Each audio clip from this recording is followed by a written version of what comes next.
Attention! Matikas at intimidating ang tingin sa canine dogs. Pero hindi lang work ang purpose in life nila. Saan nga ba sila napupunta oras na permanent off-duty na? Ipapakita sa atin yan ng Hound Haven, isang shelter para sa retired working dogs. Talagang dream namin in the family na someday makapagtayo kami ng animal shelter for dogs. Biglang nagkaroon ng interest, nagkaroon ng support yung mga tao na okay yung idea na yan, tutulungan namin kayo. Bukod sa pagbubukas ng tahanan para sa mga canines, sila Max din ang nagsulong na magkaroon ng retirement age ang mga canine dogs dito sa Pilipinas. Thankfully, noong 2021, the Commission on Audit passed a circular requiring all government units with canines to retire the dogs at age 8 years old. Merong 15 dogs na inaalagaan ngayon dito sa Hound Haven. Kasama na rin dyan ang ilang rescued Aspins. Meet Lotto, dating explosive detection dog na na-amputate ang paa dahil sa aksidente habang on duty.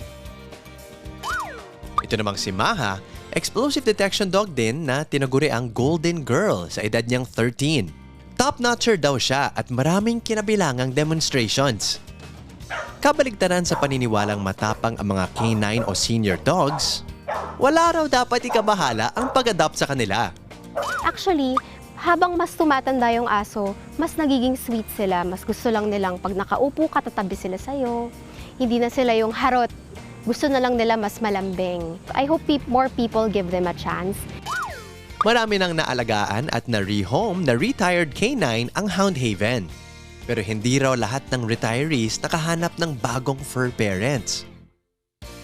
May ilan na ito na ang itinuring na forever home hanggang sa pagtawid nila sa Rainbow Bridge gaya ni Buddy na pumanaw nitong July lang. Aware kami na yung iba may katandaan na mahirap na talagang hanapan ng pamilya. Kaya yung Hound Haven, at least while they're here, hindi nila dapat ma-feel na parang halfway house lang siya or tulugan lang. It's already a home or a haven for them. Bayani kung ituring ang mga working dogs. Pero para sa Hound Haven, hindi dapat umiikot lang dito ang kanilang buhay. Mga kapatid, Justin Quirino po. Masayang kwentuhan at makapulahang informasyon ang hatid namin tuwing umaga. Kaya mag-subscribe na at mag-follow sa social media pages ng News 5.